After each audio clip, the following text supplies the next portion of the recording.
So I remember when she told me I was like, why didn't you tell me the truth all the other times I asked you? And she said, well, I didn't think you were ready and we were going to tell you, but we decided against it. And my adopted dad did tell me that I was when I was like 4. I remember the conversation coming up and he looking at me and saying, your mom was never pregnant with you. You're adopted.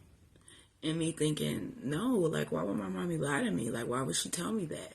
He was like, Nicole, you're adopted. And I think I put it in the back of my head, but not. And I think that's what always made me question it, because I always believed my dad a little bit more than I believed my mom, even though my dad was not always a good person, but none of us are, you know. And he basically like abandoned me. Like once my mom took me, he was gone. Like I saw him when I was 6, when I was in the hospital, and then we went up to Michigan when I was like maybe 10 to Thanksgiving at my adopted dad's mom's house, my Gram's. And then I went to his house for a month during the summer of 91. My mom had this control thing, and she force fed me. Almost like gavage. It was almost like she purposely fed my emotions to make me fat so I'd be ugly and no one would want me, if that made sense. And then on top of that, she emotionally abused me. And then on top of that, she physically abused me. And she would not, like I had really poor clothes. She did not do my hair. As you can see, I don't have, type 3 or type 4 hair. She put grease in it. She wouldn't let me wash it but once every 2 weeks. Some days without a bath because she didn't want her water bill to go up. And now you think about that. They don't tell you these things in home studies, do they? They don't. You don't know what mentally happened to people when, they're younger, or what makes them the people that they are. I tried to commit suicide when I was 8. I tried to commit suicide when I was 10, when I was 15, when I was 17, when I was 21, when I was 25. When I was 15, after I tried to commit suicide, my mom put me on a plane to my dad. My dad lived in Philadelphia. I lived in Atlanta. We were Pentecostal holiness. My dad was a gay black man in Center City, Philadelphia. So you can imagine the culture shock that I went through. But like most kids, I bounced back, right?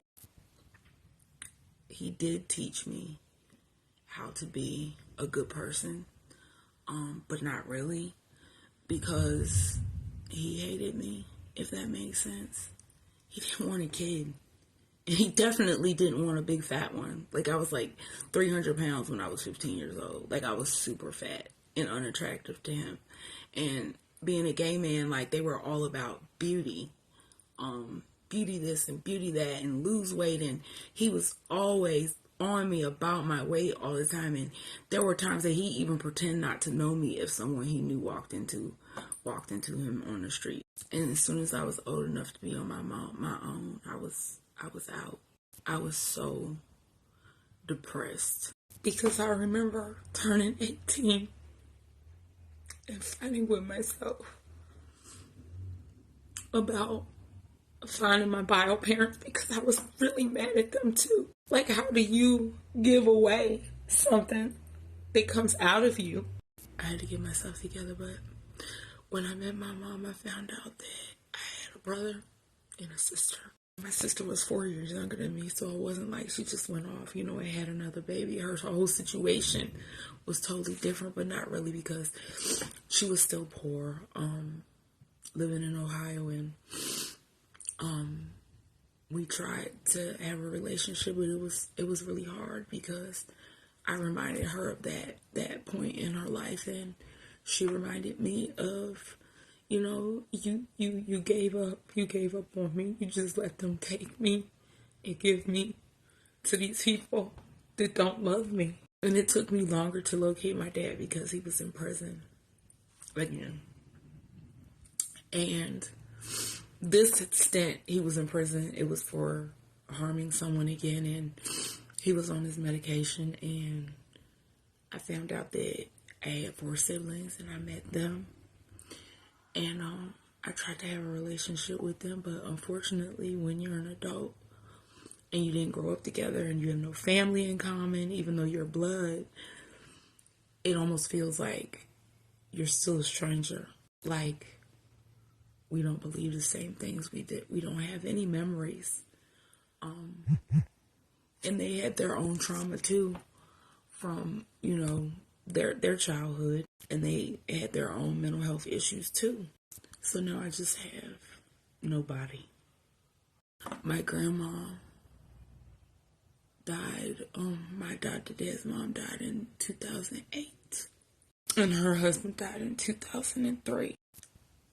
And I swear that those were the only two people that loved me and didn't make me feel weird, Because when I told her I was searching, she said to me, "You have a right to know where you came from and don't let anybody else tell you that you don't."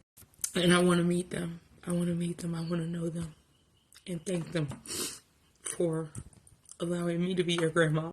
And the one adopted aunt, my mom's sister, two of her sisters were really good to me. One passed away and one is like in her 80s.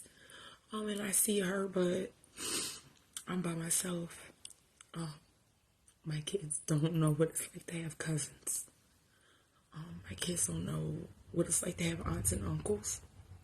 I don't know what a real relationship is because I never had a good example of a healthy relationship ever in my life from anybody in my family. Actually, I made pretty shitty choices in partners because, like I said, my mom never dated anybody. My dad never talked to me about it. My mom never talked to me about it. And so I just chose domestic violence. If not, I don't know what it's like for anyone to love me. Other than my children, I have not a clue what it's like to have anybody love me other than them. And every day I wonder that had I stayed within my family, finding out who you are racially at 42, it does something to you. Like, I knew it was mixed.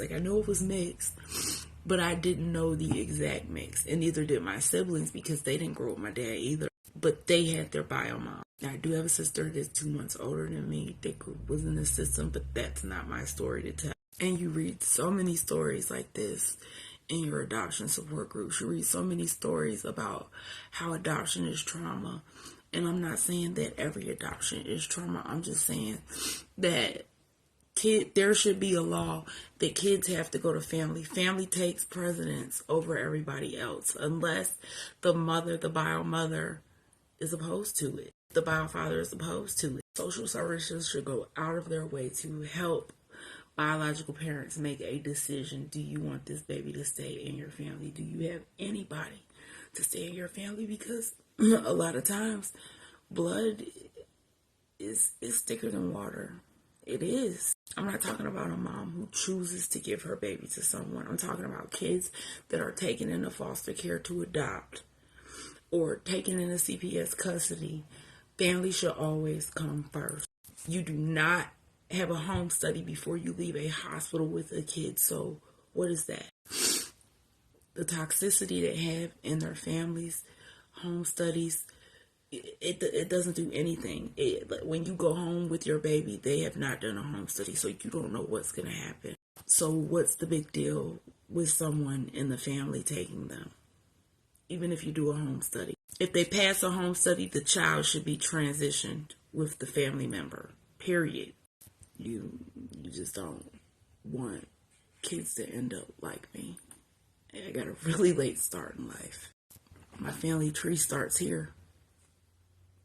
Because I don't have my kids are my only family. CPS, you need to start taking that in consideration. There is no Thanksgiving or Christmas or Easter for me. It's just me and my kids. Until they start having kids, we only have each other. You could have had different for me, and you chose them. You can put Teigan with her family. You really could. I was Teigan. And I will not stop fighting for her until we get justice for Teigan. Bring Teigan home. Have the day.